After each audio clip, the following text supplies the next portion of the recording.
Keberadaan Khilafatul Muslimin kiranya tidak bisa dipandang sepele. Belakangan terungkap bahwa organisasi ini mengklaim telah mendirikan dan menjalankan khilafah Islamiyah. Mereka juga mendirikan sejumlah sekolah dengan kurikulum yang menurut mereka sesuai dengan ajaran ideologi khilafah. Dari fakta ini dapat disimpulkan bahwa gerakan khilafah yang dimotori oleh Khilafatul Muslimin ini bukan hanya sekedar wacana atau retorika, namun sudah menjadi aksi nyata. Dengan kata lain, Khilafatul Muslimin telah melakukan makar dan tindakan subversif pada pemerintahan yang sah. Jika diamati, Khilafatul Muslimin pada dasarnya hanyalah puncak gunung es dari fenomena maraknya konservatisme dan radikalisme pasca era Orde Baru. Khilafatul Muslimin sendiri berdiri pada tahun 1997 atau momen menjelang berakhirnya Orde Baru. Meski bukan organisasi transnasional seperti Hizbut Tahrir Indonesia, Jamaah Islamiyah, Majelis Mujahidin, dan sejenisnya, namun Khilafatul Muslimin pada dasarnya memiliki agenda yang sama dengan organisasi keagamaan transnasional, yaitu mendirikan kekhilafahan Islam. Fenomena gerakan khilafah ini harus kita lihat secara utuh dan menyeluruh. Maksudnya, fenomena gerakan khilafah tidak hanya melulu berangkat dari persoalan agama, namun juga persoalan sosial, politik, dan hukum. Dari sisi agama, maraknya gerakan khilafah ialah residu dari menguatnya nalar konservatisme keagamaan yang berkelindan dengan sindrom romantisme kejayaan masa lalu. Konservatisme agama ditandai dengan kian meningkatnya ekspresi kesalehan beragama di muka publik yang acap kali menimbulkan praktek intoleransi, diskriminasi, bahkan kekerasan. Sedangkan sindrom romantisme kejayaan masa lalu bisa diidentifikasi dari munculnya obsesi di kalangan umat untuk membuat dunia Islam kembali ke sistem lampau yang diklaim menjanjikan keadilan dan kesejahteraan. Dari sisi sosial politik, maraknya gerakan khilafah tidak terlepas dari menguatnya sentimen Islam politik, yakni fenomena menjadikan Islam sebagai komoditas politik untuk merebut kekuasaan dari pemerintahan yang sah. Sulit menutupi fakta bahwa gerakan khilafah di sejumlah negara termasuk Indonesia lebih banyak berorientasi pada motif politik ketimbang motif agama. Selain itu, gerakan khilafah juga bisa dikatakan sebagai anomali atau semacam paradoks demokrasi.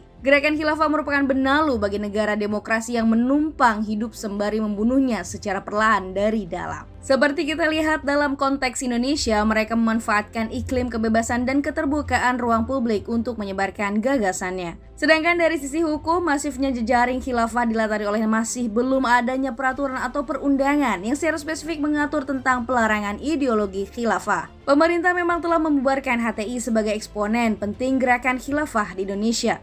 Namun, hal itu tidak serta-merta menjadikan ideologi khilafah musnah di negeri ini. Propaganda khilafah sampai detik ini masih terjadi, baik dilakukan oleh individu maupun kelompok, terbuka maupun tertutup, di dunia nyata atau di dunia maya. Karena isu khilafah merupakan problem yang kompleks, maka diperlukan pendekatan yang komprehensif untuk mengatasinya. Setidaknya ada 3 strategi dalam melawan gerakan khilafah. Pertama, memberikan edukasi terkait komitmen kebangsaan kepada seluruh kelompok masyarakat dari segala lapisan dan latar belakang. Edukasi terkait komitmen berbangsa ini penting untuk memberikan pemahaman ihwal prinsip-prinsip berbangsa dan bernegara. Sebagian besar publik tentu sudah paham bahwa bentuk negara kesatuan Republik Indonesia dan ideologi Pancasila serta Konstitusi Undang-Undang 1945 sudah final alias tidak dapat dirubah. Namun, bisa jadi ada sebagian kecil masyarakat yang belum sepenuhnya memahami konsensus kebangsaan tersebut. Maka, strategi edukasi sangatlah penting untuk membangun kesadaran kolektif ihwal pentingnya mempertahankan NKRI, Pancasila, dan Undang-Undang 1945.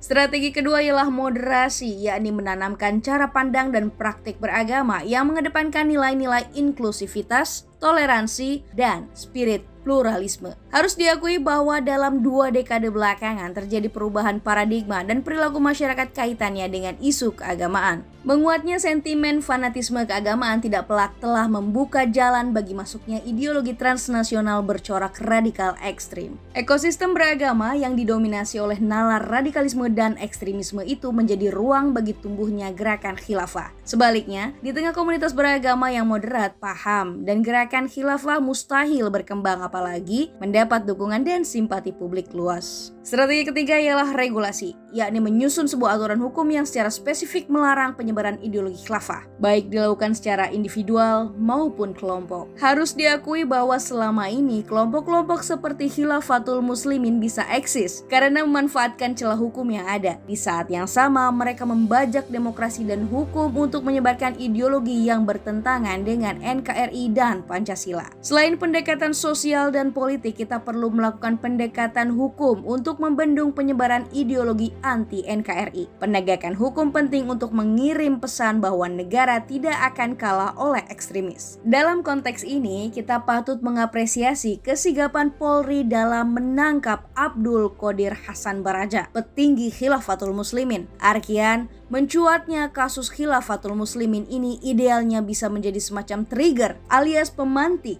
bagi munculnya regulasi khusus melawan ideologi anti-NKRI.